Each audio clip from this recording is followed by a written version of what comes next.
जय माता की। इस वीडियो के माध्यम से हम आपको दुर्गा सप्तशती का 13वां अध्याय सुना रहे हैं। दुर्गा सप्तशती के सभी अध्याय आपको हमारे चैनल और प्लेलिस्ट में मिल जाएंगे। प्लेलिस्ट का लिंक कमेंट बॉक्स में उपलब्ध है। श्री गणेशाय नमः। 13वां अध्याय। सूरत और वैश्य को देवी का वरदान। प्रातःकालीन सूर्य के समान प्रकाश वाली 3 नेत्र तथा 4 भुजाओं वाली, अपने हाथों में पाश, अंकुश, वर तथा अभय मुद्राओं को धारण करने वाली शिवा देवी को मैं स्मरण करता हूँ। ऋषि बोले, हे राजन, इस प्रकार मैंने देवी जी का उत्तम महात्म तुमसे कह सुनाया।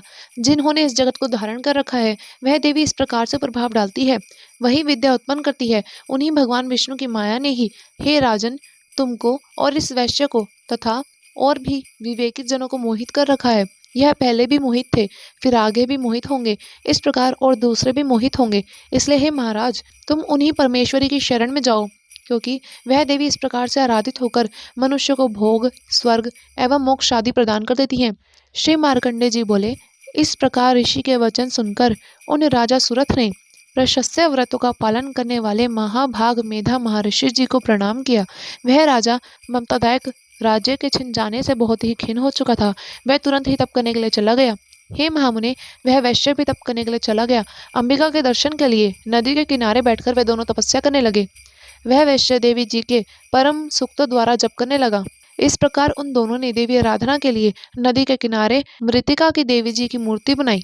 फिर पुष्प, धूप, दीप, हवन, तर्पण आदि से धीरे धीरे आहार को थोड़ा करते हुए निराहार होकर एकाग्रता से देवी जी में मन लगाकर आराधना करने लगे। उन दोनों ने बलि प्रदान करने के समय अपने अंगों के रुधिर का प्रोक्षण किया। इसी प्रकार स्वयं पूर्वक वे 3 वर्ष पर्यंत आराधना करते रहे। तब जगत को धारण करने वाली देवी ने प्रत्यक्ष होकर उन्हें दर्शन दिए।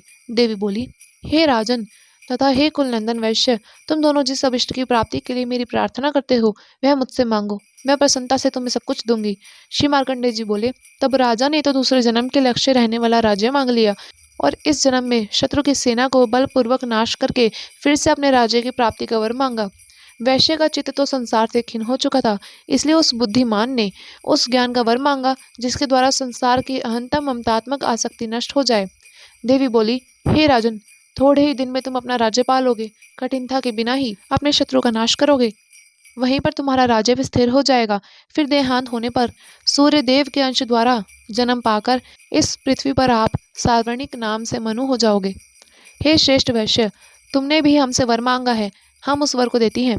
मोक्ष प्राप्ति के लिए तुम्हें उस ज्ञान की प्राप्ति होगी। श्री मार्कंडेय जी बोले, इस प्रकार देवी जी ने उन्हें अभिलाषित वर दिए। फिर उन दोनों की भक्ति पूर्वक स्तुति से प्रसन्न होकर देवी जी तत्काल वहीं अंतर्ध्यान हो गई। इस प्रकार वह क्षत्रिय श्रेष्ठ राजा सूरत देवी जी से वर पाकर सूर्यदेव से उत्पन्न होकर सावर्णी नामक मनु होगा।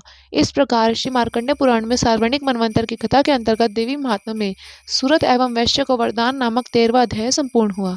जय माता की।